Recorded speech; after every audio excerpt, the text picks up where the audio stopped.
আজকে রাস্তাঘাটে কিছু ভাই বোন চিল্লাই চিল্লাই বলতেছে জয় শ্রীরাম জয় শ্রীরাম। এই কথাটা আমি কেন বলছি, এই যে হুজুর হুজুর কি বলতেছেন সবাই তোরা শুনেন। কারণ আমরা হিন্দু ধর্ম পালন করি কিন্তু অতটুকু তো জানি না হুজুর যতটুকু আমাদেরকে বুঝাচ্ছেন। তাহলে প্রথমে ভিডিওটা দেখুন, এরপরে আমি কিছু কইতে আসি। আজকে রাস্তাঘাটে খুব চিল্লে চিল্লে কিছু ভাই বলছে জয় শ্রীরাম জয় শ্রীরাম। আমিও বলবো জয় শ্রীরাম। কেন বলবো? রামচন্দ্র যিনি ছিলেন, নিঃসন্দেহে তিনি একজন খুবই বড় মনীষী হিসাবে আমি তাকে শ্রদ্ধা করি। সেই রামটা কেমন, তার জীবনে কি আমরা জানি? কয়েকটা উদ্ধৃতি তুলে ধরি, শুনুন রামচন্দ্রের। রাম এত দয়াদ্র হৃদয়বান ছিলেন, একদিন তার বাড়িতে রামচন্দ্রের দরজায় একটা ফেতি কুত্তা এসেছে।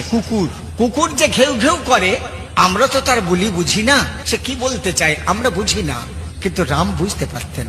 এত দয়াদ্র হৃদয়বান ছিলেন। রামের বাড়িতে যখন ফেতি কুত্তাটা এসে ঘেউ ঘেউ করছে, রাম বলছে এই এখানে আয়, ভেতরে আয়। কুকুর তখন বলছে আমি নিকৃষ্ট জাতি, হে শ্রী রামচন্দ্র, আপনার বাড়িটা হলো পুত পবিত্র জায়গা, এই পবিত্র ধামে আমি নিকৃষ্ট জাতি প্রবেশ করব না, আপনি পারেন তো একটু আমার কাছে আগিয়ে আসেন। রামচন্দ্র বুঝতে পেরে আচ্ছা তথাস্ত।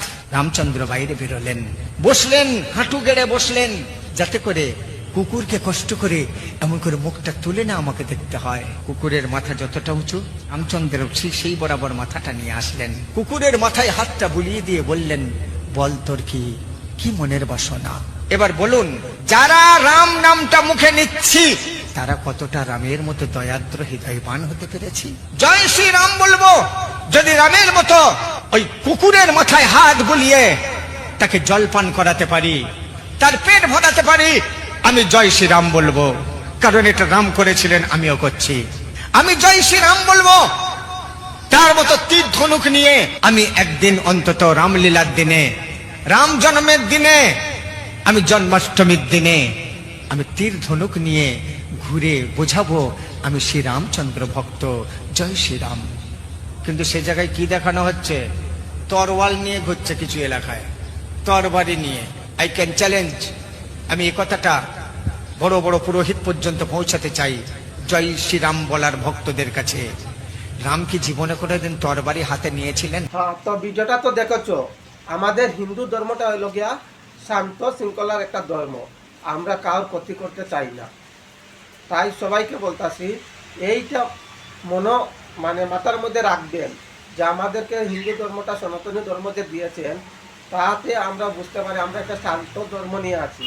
এই ধর্মতে আমরা অন্য ধর্মকে কখনো ছোট করতে চাই না। আমরা গরিব দুঃখী সবের পাশে দাঁড়াতে চাই, এরকম কাজ করেন।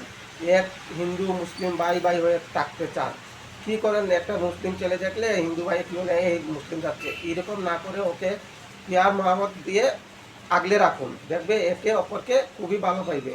নাহলে কি হবে? এই দাঙ্গা দাঙ্গা দাঙ্গা। এই হুজুর যে বলেছে একদম সত্যি কথা বলেছে, শুনছেন?